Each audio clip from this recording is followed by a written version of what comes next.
was the 36th Pennsic War. The East was badly outnumbered, and there were many who thought they might not survive the war. On the eve of the first battle, King Griffith looked over the army of the East and saw that the men were solemn and gloomy. He bade a herald, Diomedes Sebastianus, to get the men's attention, and then he summoned his skald. The king spoke loudly. "Grim, there are 300 warriors of the East here. There is a famous tale of 300 warriors outnumbered by a much larger foe. Is there not?" Grim smiled, and he spoke this verse. "Men of the South have a matchless tale, 1,000 years old, ageless and true. 300 men against many did stand, and laid down their lives to the last shield man. Of Sparta I speak, spearhead of Greece, leaders of men, lovers of battle. They bear blades ever till from birth until death, nor lay down their shields till laid down on them. Small the kingdoms and cities of Greece, mighty the empire that massed without. These south-born folk saw but two choices, fight as free men or fester as slaves. These brave warriors would bear no lash. They marched to meet their massive foe. King Leonidas led his Spartans, heart of a lion housed in his breast. Their enemy desired all the Greek lands, to seize and enslave these south people. A mighty army marched from the sea to a gorge men call the Gates of Fire. The Greeks stood brave to guard this pass. Leonidas' men made the first line. Spear-bearing Spartans spanned across the gap to stop a foe stretched past all sight.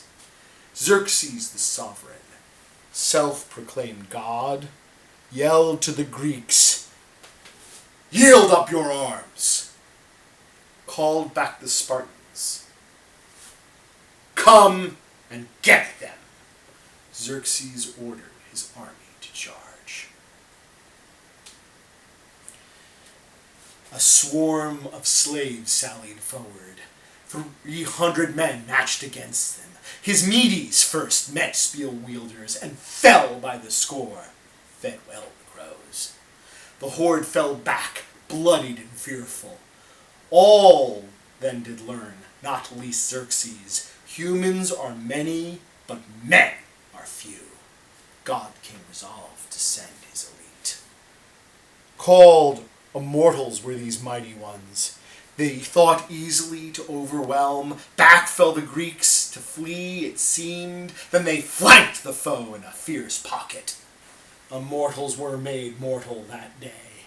And as one spear then, Sparta struck home.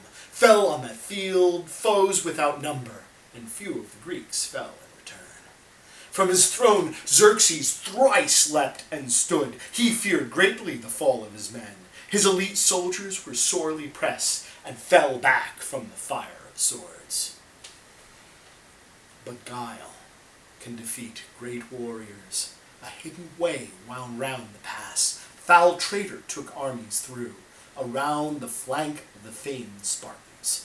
Leonidas ordered the army's retreat, for if all died there, doomed were their homes. But to hold off hordes, hard men must stand, or else their foes may fast pursue them. The Spartan men ne'er spurned duty. Stalwart they stood, stern and unyielding. Formed they a phalanx and faltered not, though death was sure by day's ending. A terrible swath tore through the horde. Fierce Spartans fought like heroes. When their spears shattered, sharp swords they bared. Each man fought on till his final breath.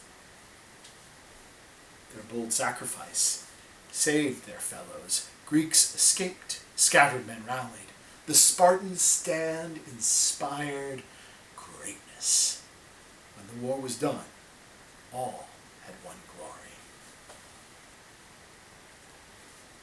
Now, it is we who face fearsome numbers and march to meet mighty armies.